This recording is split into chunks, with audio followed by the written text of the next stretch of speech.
So that's structures and facts about arthropods in general.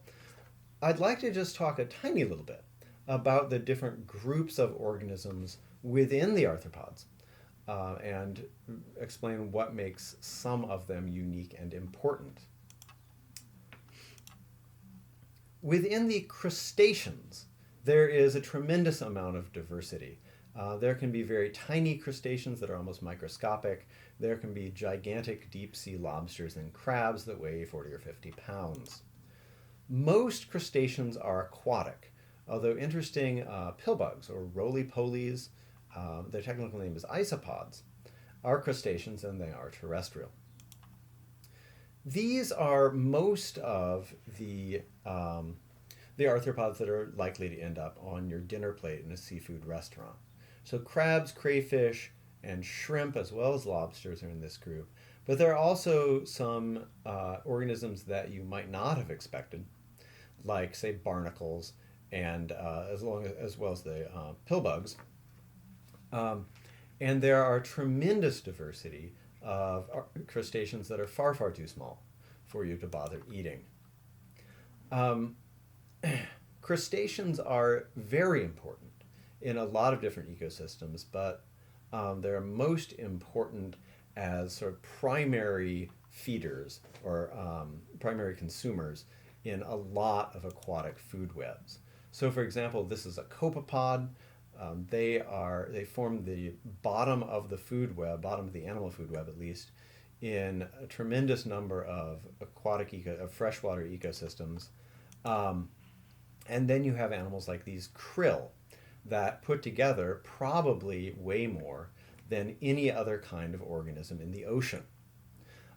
These tiny shrimp-like organisms, again, these are krill, are so numerous that the largest animals that have ever existed, the blue whales, feed exclusively on feeding swarms of these animals. You're probably familiar with the arachnids. These include animals like spiders and scorpions. They look superficially pretty similar to crustaceans and insects. They've got the same division of the body into separate parts, although in the arachnids, it's typically two different body parts. The head thorax or the cephalothorax up here, and then the abdomen behind. They also have more legs than insects have got. They've got 6 pairs of appendages. One has been modified into fangs. Another has been modified into palps or feelers that are used in feeding. And the remaining 4 pairs of legs are used for walking.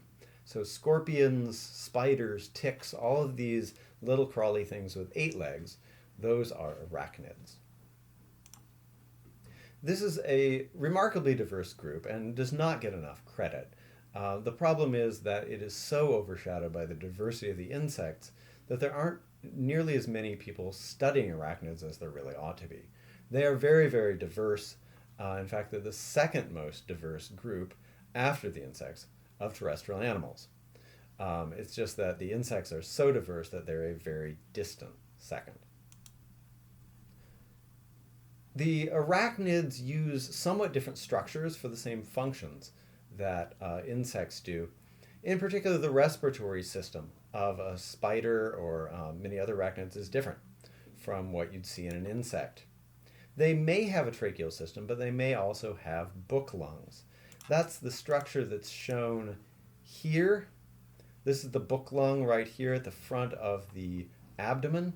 Again, a small opening to the outside, and inside there are all these little heavily vascularized plates, presenting lots and lots of surface area to the air that comes in and out of these little holes on the underside of the animal's body.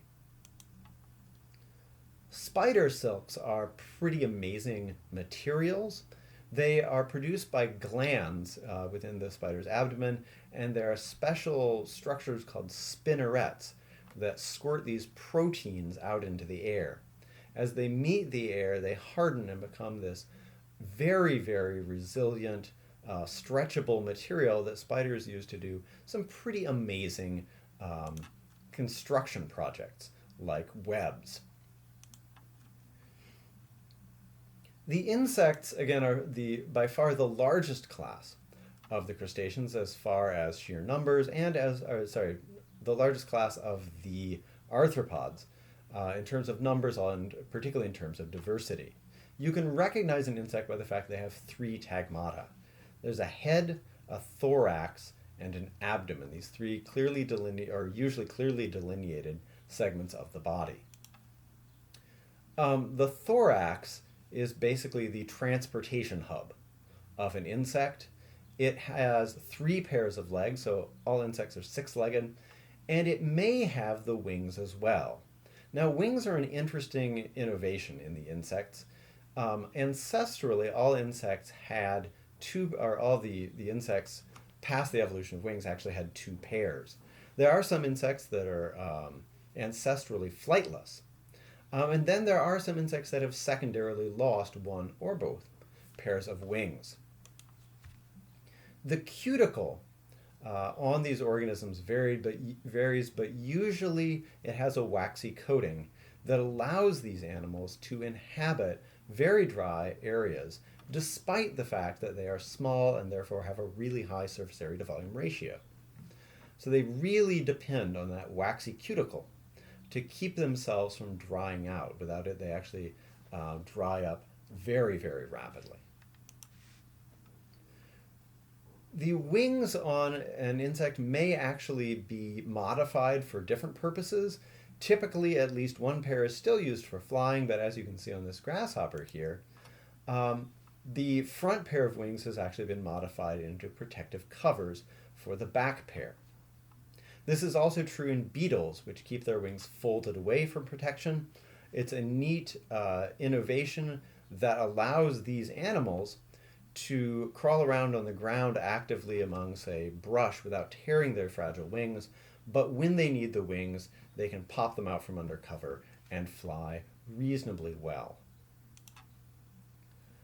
Another innovation, one of the ones that really probably underlies much of the tremendous success of the insects, is that they developed a completely new type of metamorphosis. All arthropods molt, and when they make a new body within the old one, when they're preparing to molt, they put together a new exoskeleton within the old one, it doesn't have to look exactly the same as the previous one.